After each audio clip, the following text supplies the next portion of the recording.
നീ പാല് കുടിച്ചേ. അമ്മ ഈ പാല് എവിടുന്നാ കിട്ടുന്നേ? പാല് നമുക്ക് പശുവാ തരുന്നേ. അതെന്താ അമ്മ പൂച്ച പാല് തരാത്തെ? നീ പാല് കുടിച്ചതല്ലോ. അമ്മ ഇപ്പൊ കാക്കയോ? മക്കളീ പാല് കുടി. ആന വലുതല്ലേ, അപ്പൊ കൊറേ പാല് കൊടുത്തില്ലേ? ഇനിയെന്താ? എരുമ പാല് തരോ? മൊട്ടകം പാല് തരോ? അപ്പൊ കുറുക്കൻ പാല് തരോ? എന്തോന്ന് ലച്ചു പിള്ളേരത് ഇങ്ങനെയാ സംസാരിക്കണ? നിനക്ക് ഈ ചോദ്യങ്ങളൊക്കെ എവിടെ നിന്ന് വരണം? അത് കറക്റ്റാ. ചോദ്യം എവിടുന്നായിരുന്നു?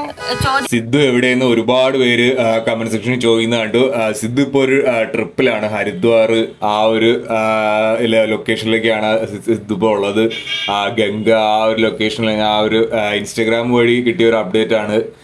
സിദ്ധു ആ ഒരു ചെറിയൊരു സോളോ ട്രിപ്പ് ആണെന്ന് തോന്നുന്നു. സിദ്ധു മാത്രമാണ് കാണാൻ സാധിച്ചത്.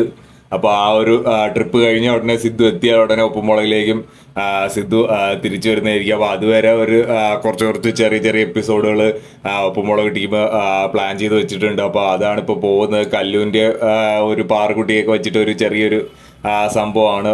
വലിയൊരു സംഭവം ഉള്ള ഒരു സംഗതി വെച്ചിട്ടാണ് അവരിപ്പം പ്ലാൻ ചെയ്യുന്നത്. അവരുടെ അവസ്ഥയും കൂടെ നമ്മൾ മനസ്സിലാക്കണം. അത്യാവശ്യം ഒരു കുഴപ്പമില്ലാത്തൊരു എപ്പിസോഡ് പോലെയാണ് എനിക്ക് തോന്നിയത്. കല്ലുവിൻ്റെ കുറച്ച് സംശയങ്ങൾ, അത് കഴിഞ്ഞ് പാറക്കുട്ടിയുടെ കുറച്ച് സംശയങ്ങൾ, പാല് കുടിക്കാതെ, അപ്പം ആ ഒരു രംഗത്തിൻ്റെ ആ ഒരു സംഭവം കല്ലു ലച്ചുവിൻ്റെ ആ ഒരു കോംബോ ഒക്കെ വെച്ചിട്ട് ഒരു കുഴപ്പമില്ലാത്തൊരു എപ്പിസോഡ് പോലെയാണ് എനിക്ക്